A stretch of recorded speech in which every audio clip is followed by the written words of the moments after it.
Hello,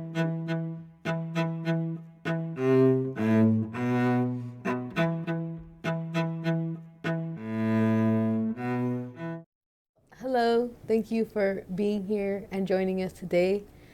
Today we are with Jack Odell, and we will be talking about how it is that we can organize the community to be better nonviolent warriors. So, thank you again, Mr. Odell, for joining us and spending time to help us learn more about what we can do as a new generation to help change America. I would like to start off by asking, I read in your lecture about the sense of being somebody or having a somebodiness, and you quoted the term, I am somebody.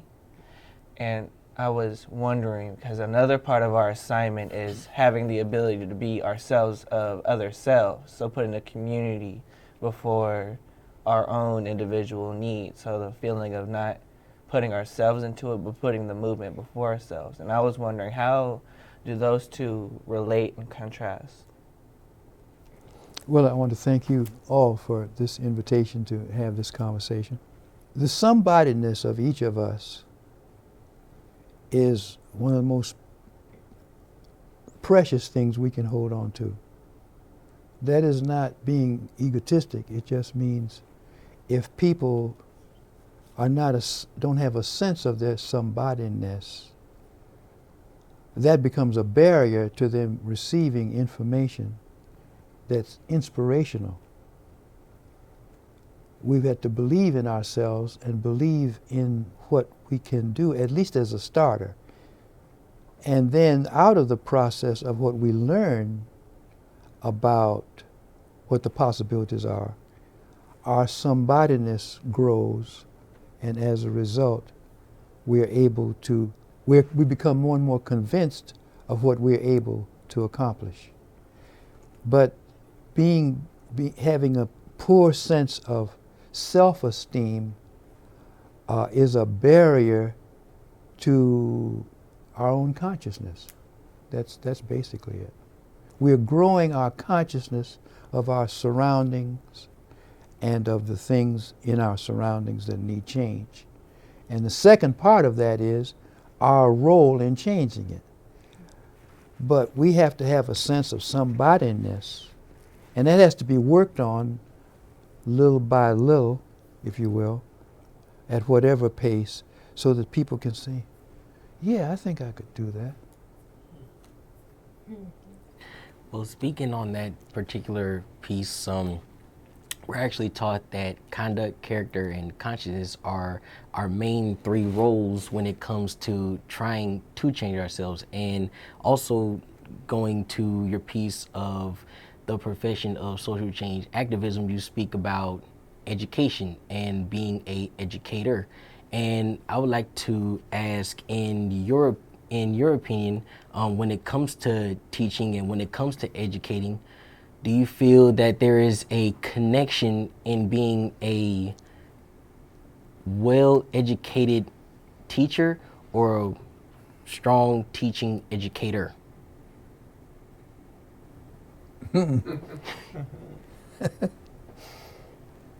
State that again. I got to think about that while you're saying it. Well, now just the last part.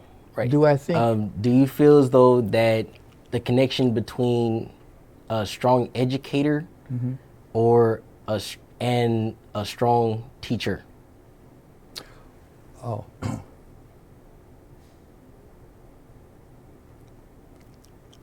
Well, there is a split there which you articulate.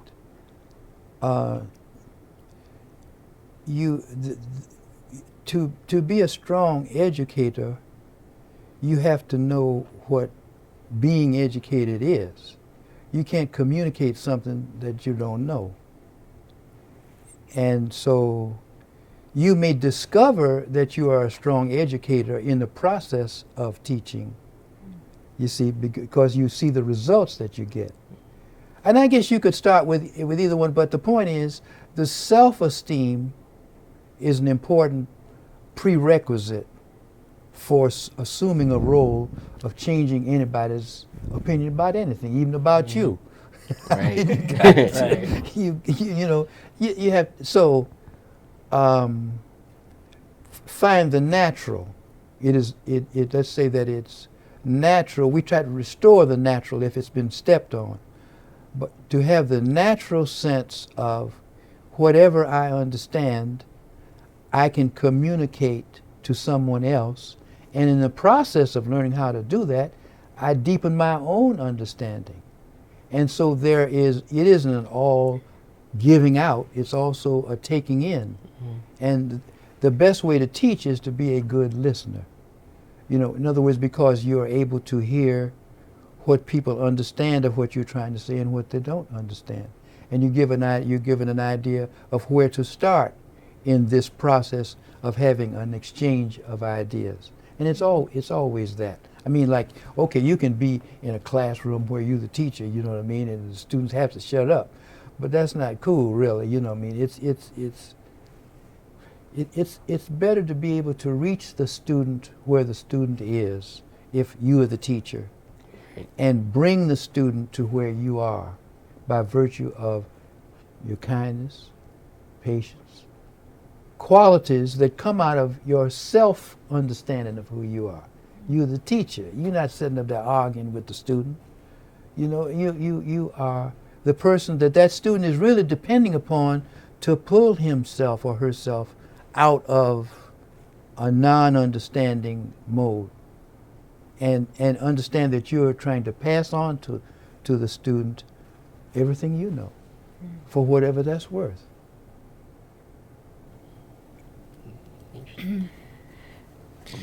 Mr. Odell, a lot of times when I have a question about organizing, when I organize, let's say a group of people, the way I organize is I try to inspire them to not, like, it's not I'm telling them, oh, you know, go here or let's do this, but it's sort of inspire them to let them know that by doing so they're helping themselves more, so sort of motivate them to go.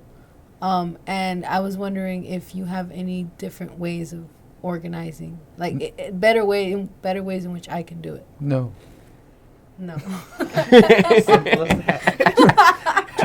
Motivating them, that means you're showing respect and love and appreciation. And that tells them that in your eyesight, there's somebody. And that's the best way to get to them and to give them any new information. There's somebody. Somebody's received information that's given. So you're not trying to hammer out, and, you know, you must know this because I say so. No. That's the best way. You're communicating because there's a bond there, and they come to respect the fact that you know and care enough about them to try to pass on some information that they can use. But you're not forcing it on them, even though you have authority. Authority is just to protect yourself from, you know, injury. Yeah, right. but you know, presence as a neighbor and friend and someone that really cares, and you're not pretending that you really care. You don't try to. You really care. You want to be helpful as the teacher, and you start to listen, and then you get respect because you have listened, and then they listen to what you have to say. And it seems as though that it would not only increase the amount of respect between people, but also increase their self-esteem, as you stated, because it allows them to hear and know that there is somebody there that really does want them to succeed, and they're just not saying it and not actually backing it up with any substantial work. That's correct. That's right. And that they have as limitless a possibility as you have. It'll take work. You've been at it longer, but they have as limitless a possibility for leadership as you have.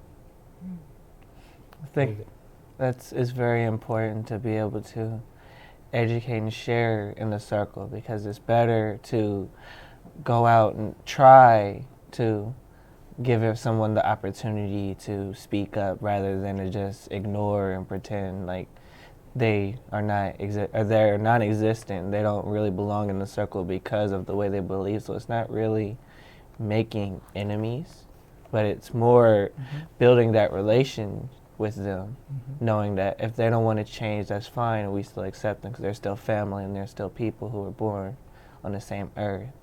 And it's very important for us as people to communicate with each other. Now, we live in a culture where there's a lot of top-down, quote, leadership. And people expect, what do y'all want us to do? And you find this in the church, in politics, or, you know what I mean, our leader. But that has a counterproductive place at some point. That breaks down, and so people, when that breaks down, people leave. They don't stay. You see what I'm saying? Right. So that means that that's an unnatural thing in the first place, you know. But they'll go there, and, you know, what you want, you know what I mean? Like, well, who is? Oh, so and so is the leader of this.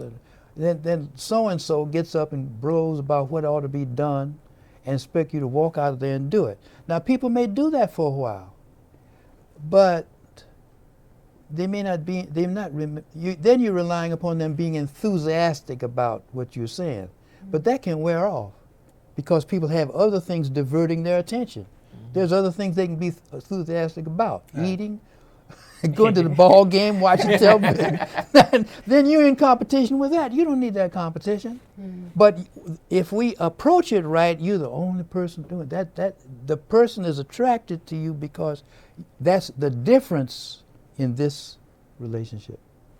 That person gets a sense of growth and self-respect because you are a good listener and a friend. And therefore, they can even look at what they think are their shortcomings and they feel free to express it because you're not antagonistic to them being what they can be. Right. And speaking on the point of being in competition with the ball games and being in competition with the television and what we like to call a false culture of today's society with many of our youth, my question actually focuses on that. Like, how will we be able as organizers to contend with the fact that a lot of these students are getting these subliminal messages or these advertisements of what they would like to be, but what they actually need to be in order to not only better themselves, but to also better their communities as well? Well, in my opinion, that's a long-term, that is a long-term process. In other words, these other distractions, and we might call them distractions for purposes of our conversation, that keep them from the things they could be focused on. They are very much part of everyday life, and even after people make up their mind they really don't want to do it, there's constant temptation there to do it because they're in a society that does it all the time, and people they're talking with every day. You know, did you see such and such a thing last night? Well, no, I had the television off. Well, you know what I mean? Now, how did they deal with that? I mean, are they still part of the gang? Are they still part of the group? You didn't watch the ball game? You know what I mean? Did you see whatever what the brother did? So you almost have to, you have to be familiar with what they have been watching in order not to offend. Yeah, that was quite a thing, but I didn't spend all evening watching it because I had something else to do. I turned mine off at a certain point. You remember we agreed last week that we weren't going to watch but 20 minutes of today's 1 hour thing? Yeah, but you know, I know that was a temptation. But, you know, you see what I'm saying? Now, and we have less to talk about today because you watched the whole game and I watched 3 innings of it. So you saw 7 more innings than I did, but I was thinking about what we've been talking about that other time, because I want us to move on and get our game together. we have to wean people off because these are habits that we have been introduced to, or probably almost from childhood, you know. And of course, our adversaries are counting on us failing to wean people off of these things. They pay millions of dollars to keep people watching.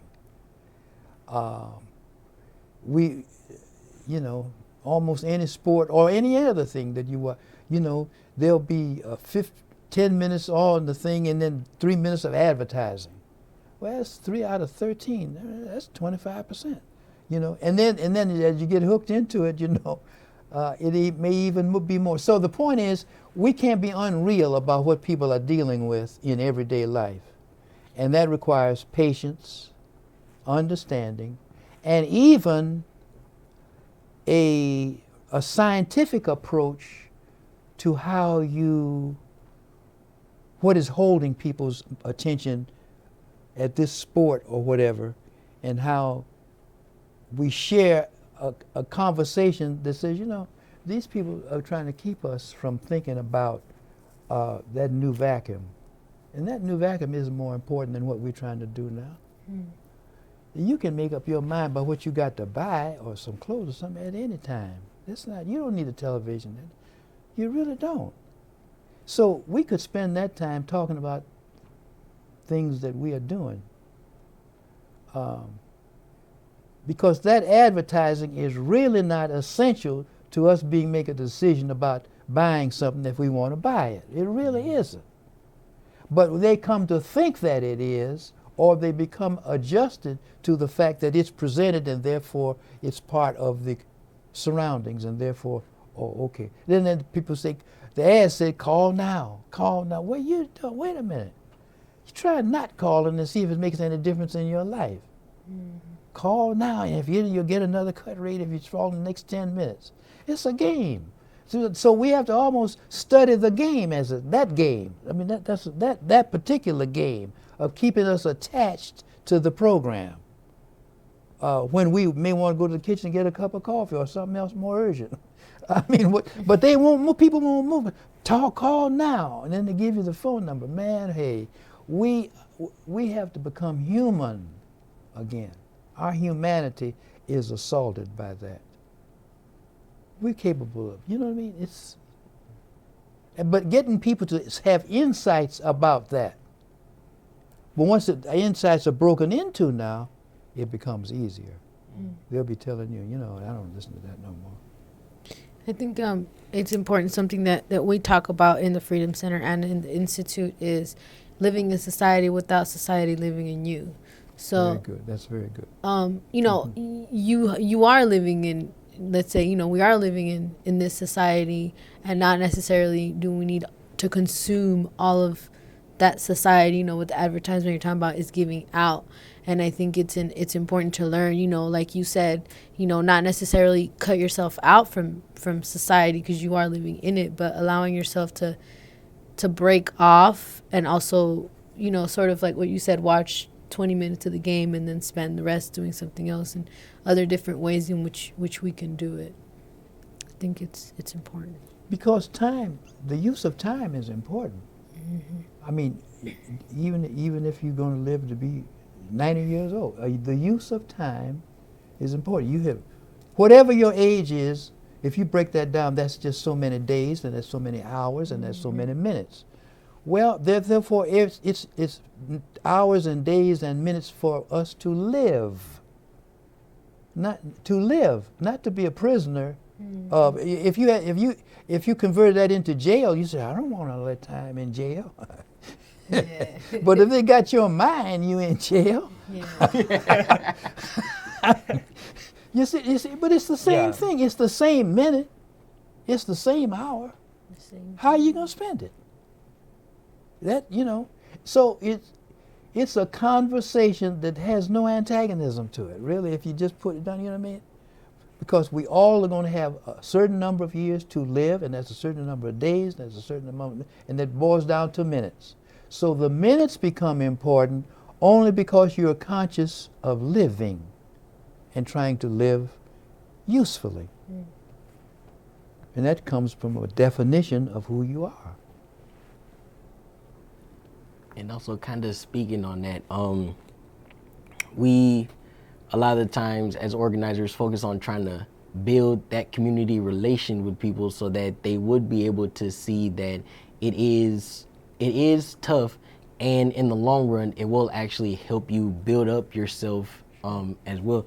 And also going into that, my question focuses on how to build community, because when you spell out the word community, the main word in it is unity, and that bit and unity is what this society needs in order for what Dr. King calls to be a worldwide brotherhood again. And so my question is, how can we put the unity back in that community while still living in this particular society? Well, the how comes from first understanding that it has to be done, that there's a sense of urgency in doing it. Because what is being pulled away is the sense of unity. We have made individuals to an excess. But that's not what an individual is. We are born on a planet that's got X billions of people. That's our first home. Mm-hmm. And we are born as an individual, but we come here to be part of something. The most natural thing is our relationship. And if we thought that wasn't true, try to take a baby and leave it and go out and desert it. Well, that's terrible. That child would grow up with psychological trauma. It's unimaginable. So the unity is the natural. We don't sacrifice the individualism we have in some negative way. I mean, we are individuals, but we are individual parts of a larger scene, of a larger existence. And everything we do has the element of cooperation in it by necessity. I mean, we don't, almost everything we do. So, even if you eat something, someone has prepared it, and somebody has planted the corn, and so we don't know. Wait a minute. We just have to say, wait a minute. This individualism can be taken to an excess that is destructive. Mm. And so, and the point is, people who are only concerned with getting some money will try, and where they divide to appeal to you individually, they're prepared. They don't worry about that, because what they're looking for is the wealth they're going to get for me and mine. That, you know what I mean? It enters into, so that's no accident that things are broken down into, how does this person think about, what do we have to say to this person in order to get them to buy this? And somebody else, you gauge it to another group and it's said differently. It's because of the culture of individualism that is exaggerated. The individual exists as a person whose normal existence requires on the larger humanity of circles that he or she is in. That's what's natural. And what we are struggling for is to get over the unnatural situation that greed and corporatism has created. And that sounds very political, but it is. Sounds political because it is. There's no other way of doing it. But the basic understanding is that the greatest things we have in life is our relationship with other human beings.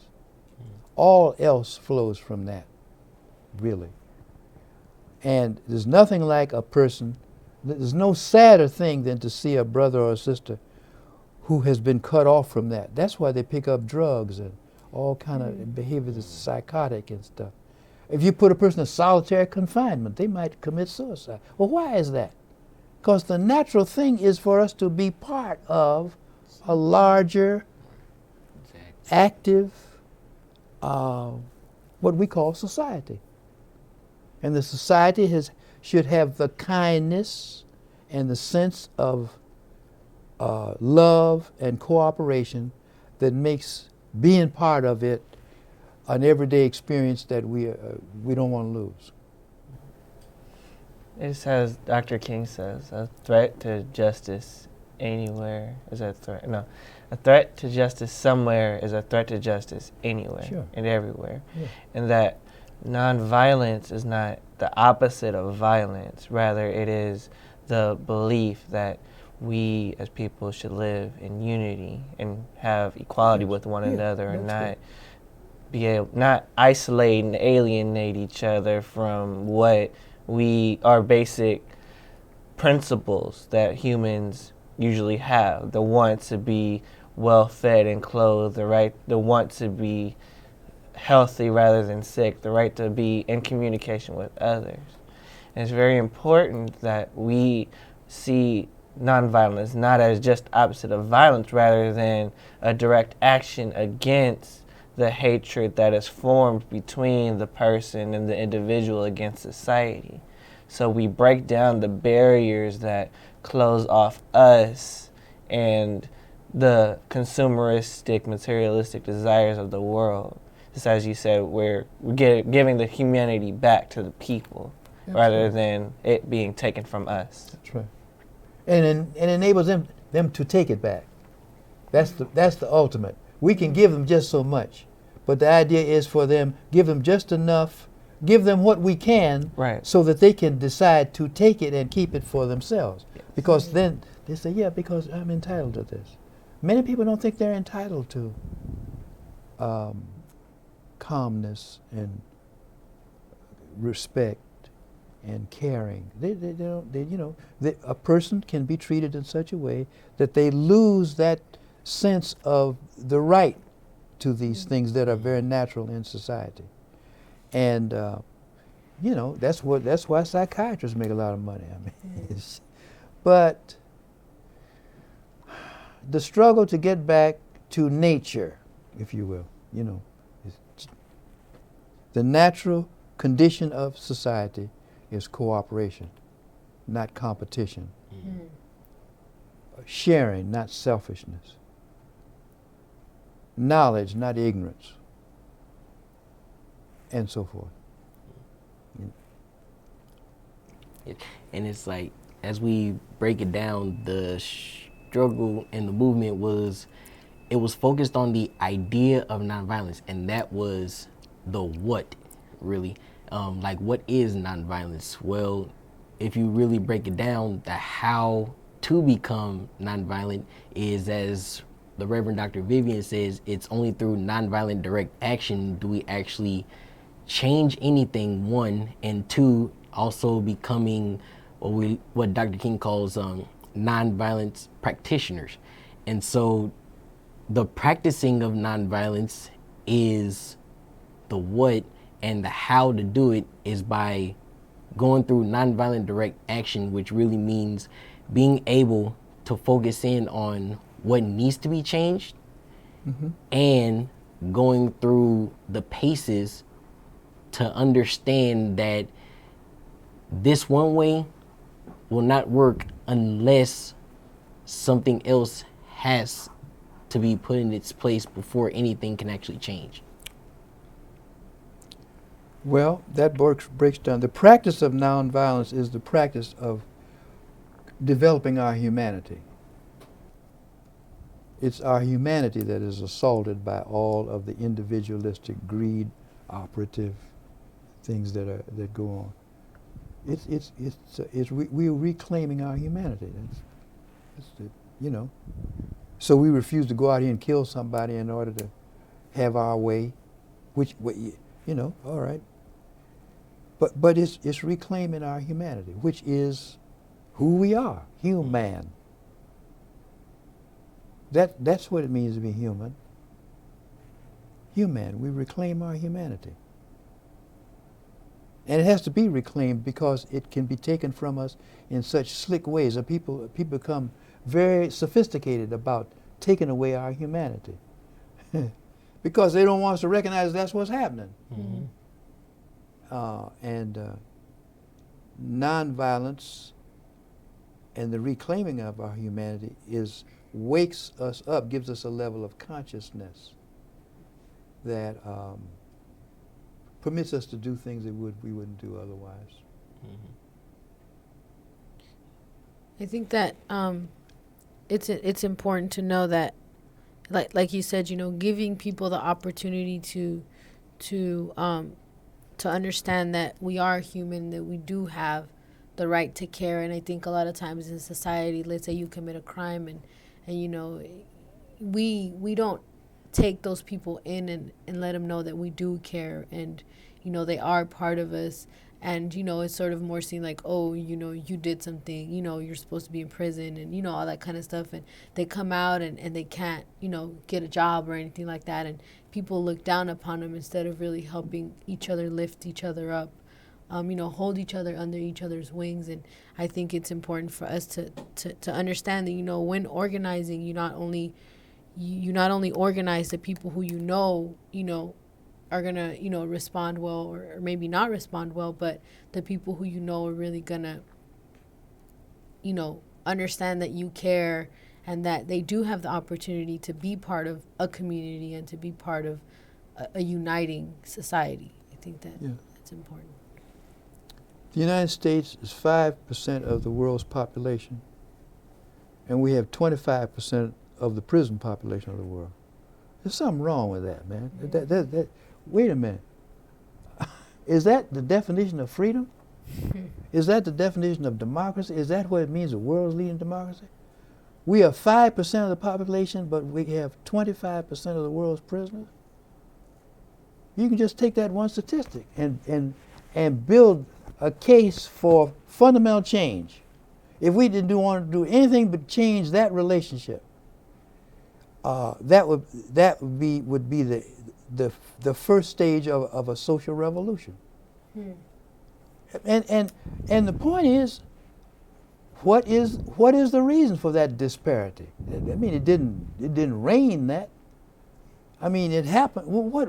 Wait a minute. If we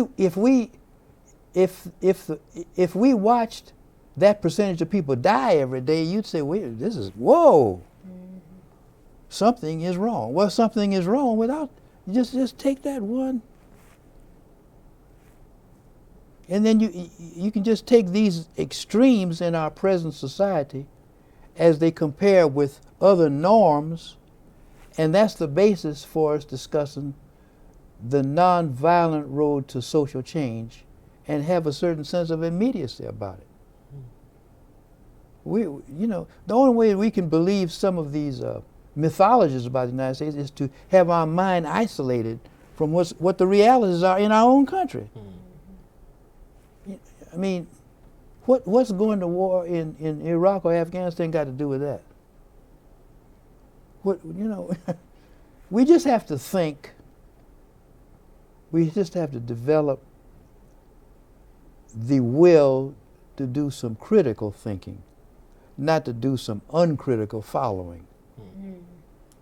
That life does not expect us. We weren't created to be uncritical followers of nothing. I mean, no. That's where we have the facility to think.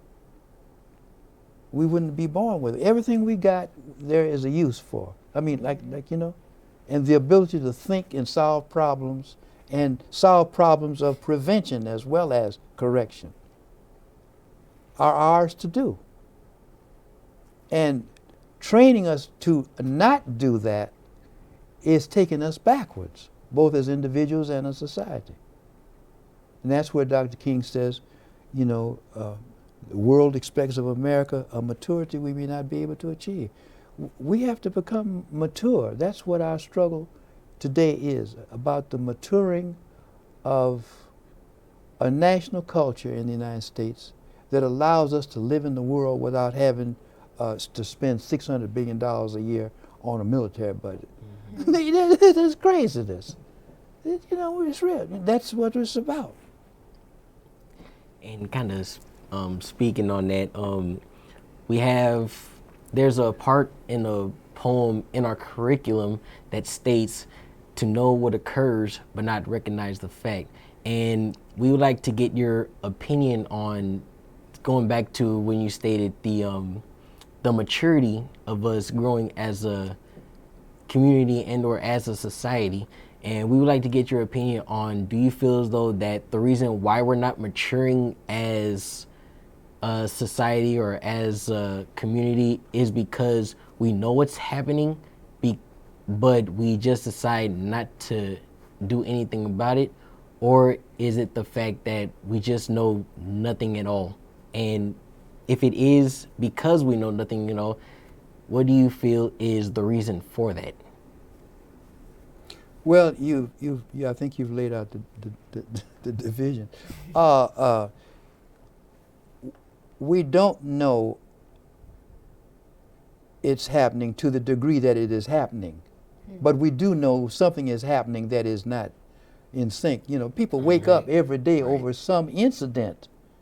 I didn't know that was happening. Wait a minute, this is getting too bad. You know, I mean, if you had a job and you lose it, well, that's the starting point. But then you anticipate that you're going to get it back because you had a job.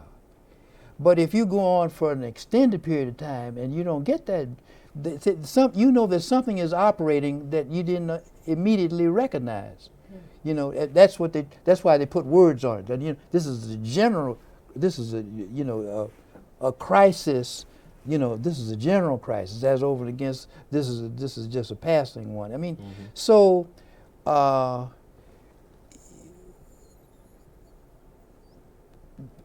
people knowing that a thing is happening gives them they have two things. They say, well, wait a minute, I got to do something about this. Or they give up, which means this is happening and I have no answer to it.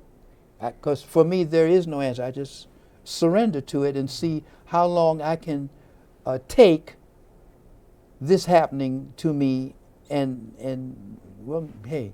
So then we find other escape routes, drugs, other things, or stealing, or I mean, or they just go out and kill somebody. I mean, like, rob a liquor store or something. People do, the behavior pattern grows out of other things that have happened to people that have brought them to that stage.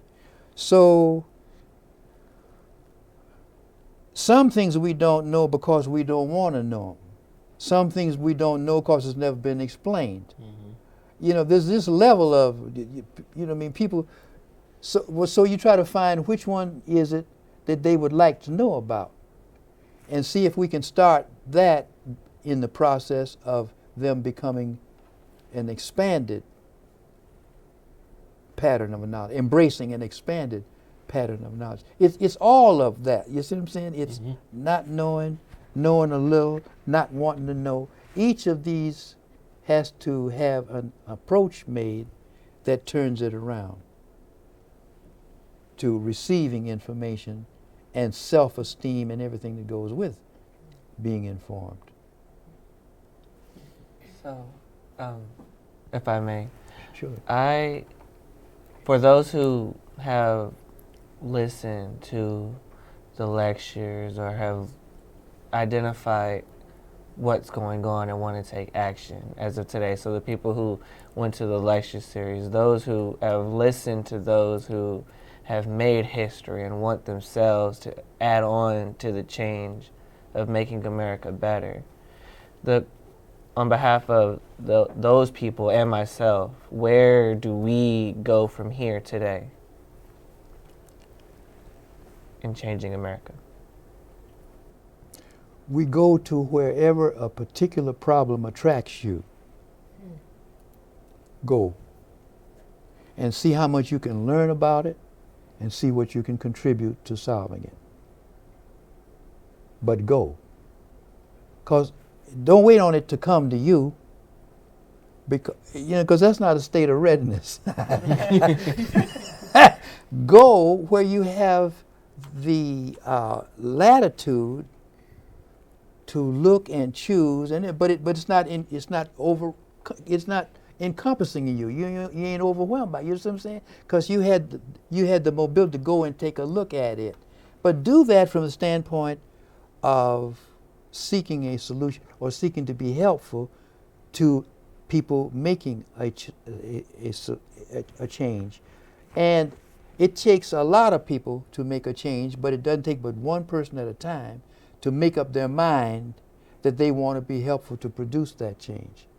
Where do we go? We go to where the problems are. And with an attitude that says, I'm going there to see if there's anything I can do. And there may, at one point, you may see a little bit you can do, and at another point, you may be seeing a lot you can do. But one of the other things is how many other people are aware of that. And then the conversation with other people that have been there too. Right. And so you collectively make that decision, because the more of us who are focused on a given problem, the greater the possibility for changing the situation, for solving it. But the point is, where do we go? Where do we go? Go where the problem is. Don't retreat from it. Because the problem is not in you unless you don't want to go. No, you see what I'm saying? If because if you don't want to go, well, there's a problem in you then. It just follows. Yeah, but go, meaning I'm going to put myself in the place of better understanding this problem or that problem or the other, or the problems. And then out of that, what do you come away with in terms of a made-up mind about what you might be able to do? And you'll make a choice. Can't do about all of it, or you can do about all of it, but you'll make up your mind. But you are different by having gone. So the big thing, where do we go from here, is to go from here. And by you mentioning that, it sparked in me a quote that Margaret Mead stated, saying that, "Never doubt that a small group of people can change the world, for it is indeed everything that ever has been." And is, as you stated, it doesn't matter if you're a group of 1 or a group of 20, as long as you have that spark within you and within that particular circle to make a change and to, as you say, go to the problem at its source and strike it when the iron's hot, really. It's all about how you become that change instead of waiting for that change to actually happen. That's right. We're agencies of change. That's what makes, but that connection is what makes us agencies of change. We're not agencies of change disconnected from the change process. You see, that we're not we're not from Mars. We're from Georgia. Yeah. We're agencies of change. That's what that means. Make the connection. Go where the problem is and see what we can do. And the more we learn about the problem, we may find more that we can do. But the more we can do, the more we can communicate to others to get involved. Because they say, well, I used to feel the same way you did, and I said there's nothing to do, but I went there, and here's what I found. And there's something we can do. Why don't you try? Just go there and try. You can urge other people to go because you've been. You can't urge them to go if you ain't been, based on some theory. You see, because you can't tell people what's there if you haven't been. Well, what's there? What did you find? Well, I haven't gone, but You should go. then you go to looking foolish. Yeah. Hear what John said? He told me to go, and he ain't been. Yeah. You're not. What's up, bro?